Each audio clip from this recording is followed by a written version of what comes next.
इस विषय पर मैंने जो 20 अध्याय लिखे हैं, उन्हें पाठकों के सामने रखने की मैं हिम्मत करता हूं। जब मुझसे रहा ही नहीं गया, तभी मैंने ये लिखे। बहुत पढ़ा, बहुत सोचा। विलायत में ट्रांसवाल डेपुटेशन के साथ मैं 4 माह रहा। उस बीच हो सका उतने हिंदुस्तानियों के साथ मैंने सोच विचार किया। हो सका उतने अंग्रेजों से भी मैं मिला। अपने जो विचार मुझे आखिरी मालूम हुए, उन्हें पाठकों के सामने रखना मैंने अपना फर्ज समझा। इंडियन ओपिनियन के गुजराती ग्राहक 800 के करीब हैं। हर ग्राहक के पीछे कम से कम 10 आदमी दिलचस्पी से ये अखबार पढ़ते हैं, ऐसा मैंने महसूस किया है। जो गुजराती नहीं जानते वे दूसरों से पढ़वाते हैं। इन भाइयों ने हिंदुस्तान की हालत के बारे में मुझसे बहुत सवाल किए हैं। ऐसा ही सवाल मुझसे विलायत में किए गए थे। इसलिए मुझे लगा कि जो विचार मैंने यूं खानगी में बताए, उन्हें सबके सामने रखना गलत नहीं होगा। जो विचार यहां रखे गए हैं, वे मेरे हैं और मेरे नहीं भी हैं। वे मेरे हैं क्योंकि उनके मुताबिक बरतने की मैं उम्मीद रखता हूं। वे मेरी आत्मा में गढ़े जड़े हुए जैसे हैं।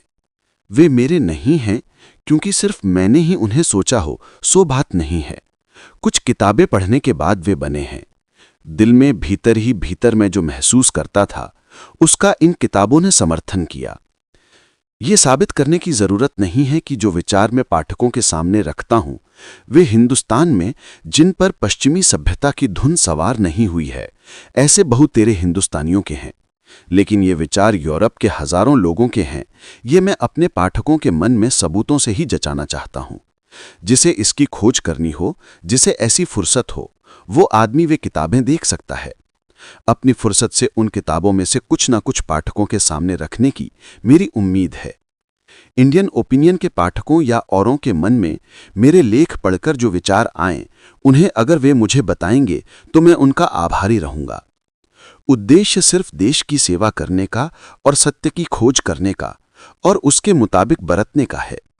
इसलिए अगर मेरे विचार गलत साबित हों तो उन्हें पकड़ रखने का मेरा आग्रह नहीं है। अगर वे सच साबित हों तो दूसरे लोग भी उनके मुताबिक बरतें, ऐसी देश के भले के लिए साधारण तौर पर मेरी भावना रहेगी। सुविधे के लिए लेखों को पाठक और संपादक के बीच के संवाद का रूप दिया गया है। किल्डोनन कैसल, 22 नवंबर 1909। मोहनदास करमचंद गांधी।